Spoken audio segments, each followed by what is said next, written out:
नमस्कार, मैं आचार्य विनोद भारद्वाज आप सभी लोगों का स्वागत करता हूँ।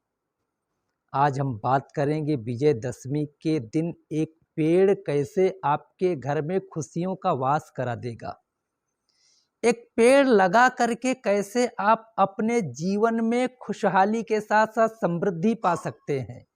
एक पेड़ लगा करके, एक पेड़ की पूजा करके कैसे आप अपने व्यापार को आगे बढ़ा सकते हैं। एक पेड़ को लगा करके कैसे अपने घर की कलह को दूर करा सकते हैं। मैं नहीं कह रहा हूँ, शास्त्रों में ये प्रमाण है। इस विषय की हम बात करेंगे, लेकिन इसके पहले हम आपको जानकारी दे दें, क्योंकि हम आपके लिए कार्यक्रम लेके आते हैं और जानकारी भी लेके आते हैं। इस जानकारी में यदि आप कहीं भी आपको दिक्कत होती है, कहीं आप नवग्रह के ग्रह गोचरों से परेशान होकर के बिल्कुल हर थक के बैठ जाते हैं, कार्य नहीं हो पाता है, उसके लिए हम उपाय भी आपको निश्चित रूप से देते हैं। तो एस्ट्रो तक एक प्लेटफार्म लेके आया है। वह प्लेटफार्म है www.astrotak.com। वहाँ पे आप जाइए, विनोद भारद्वाज प्रोफाइल को सिलेक्ट करिए और अपनी समस्या को डेट ऑफ बर्थ, जन्म समय, जन्म स्थान के साथ लिख भेजिए। एक उपाय मेरी ओर से आपको प्राप्त होगा, उस उपाय को पूरी श्रद्धा के साथ करके देखिएगा। जीवन की मुश्किलें निश्चित रूप से सुलझ जाएंगी। यदि आप फोन पे बात करके अपनी समस्याओं को दूर कराना चाहते हैं तो सादर आमंत्रित हैं। अब बात करते हैं दशहरा की। देखिए, दशहरा सभी आप सभी लोग जानते हैं, हर जगह दशहरा ग्राउंड होता है, दशहरा मनाया जाता है और दशमुख आताताई दशमुख को अग्नि में जला दिया जाता है। क्यों जलाया जाता है? क्योंकि एक बनवासी राम, जो कि पीठ पे धनुष और बाण, तूणीर में बाण लेकर के जंगल जंगल भटकते हुए जाते हैं, और वह आताताई रावण, मैं क्यों कह रहा हूं ब्राह्मण कुल में उत्पन्न हुआ है, क्यों कह रहा हूं?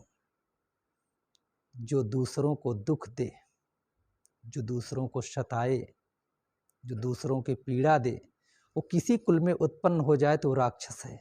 जो स्त्री के लिए संकट हो जाए, जो समाज के लिए संकट हो जाए, जो ऐसे ऐसे कार्यों को करना शुरू कर दे कि एक आम इंसान रहना ही मुश्किल उसके लिए हो जाए, वो राक्षस है, रावण है, आज भी है।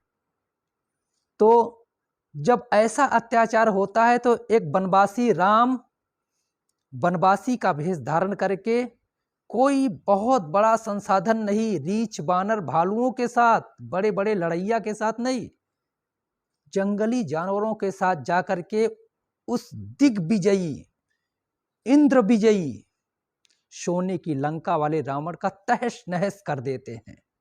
समझ लीजिए, सीख मिलनी चाहिए कि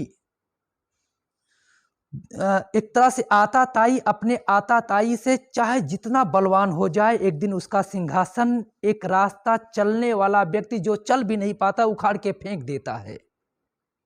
इसीलिए दशहरा मनाया जाता है और दशहरा विजय मुहूर्त है। विजय मुहूर्त में कुछ सिद्धियां हैं, इन्हें करके हम अपने जीवन में, अपने परिवार के जीवन में भगवान राम की कृपा प्राप्त करा सकते हैं। क्या करेंगे? एक शमी का पेड़ होता है, वह शमी का पेड़ निश्चित रूप से, क्योंकि शमी समयते पापम, शमी अपने अंदर सभी पापों को समेट लेता है। आपके घर में यदि आपको दुख हो रहा है तो निश्चित रूप से आपके पूर्व जन्म या इस जन्म के पापों का प्रायश्चित है कि आप दुख भोग रहे हैं। शमी आप अपने घर के अगर जो है निकलते समय, जैसे गेट से बाहर निकल रहे हैं तो लेफ्ट हैंड साइड में घर में घुस रहे हैं तो राइट हैंड साइड में लगना चाहिए। आप जो है इसी विजयदशमी के विजय मुहूर्त में, अर्थात दोपहर के आसपास आती है विजय मुहूर्त, आप लोग देख लीजिएगा, या आपका जो स्थान होगा अपने शहर का नाम नीचे कमेंट करके आप हमारे पास भेजेंगे तो हम बिल्कुल सटीक विजय मुहूर्त लिख करके आपको भेज देंगे कि आपके यहाँ कौन सी विजय मुहूर्त किस समय तक है। इसमें एक आप जो गड्ढा करिएगा वहीं पे स्थान पे, और इस पेड़ को, शमी के पेड़ को थोड़ा सा काला तिल आप उसमें स्थापित करके आप इस पेड़ को रोप दीजिएगा। जिसके घर में पेड़ पहले से लगा हुआ है उनके लिए क्या क्या करना है, जो शमी के 4 अंगुल नीचे छोड़ करके 8 अंगुल तक पीला मोटा सिंदूर लगा करके धूप दीप नैवेद्य से पूजा करें और कच्चा सूत 7 बार लपेट दें। यह शमी का पेड़ जागृत हो जाएगा। शमी का पेड़ शनि का प्रतीक माना गया है। शनि दुखों का अंत करने वाले हैं।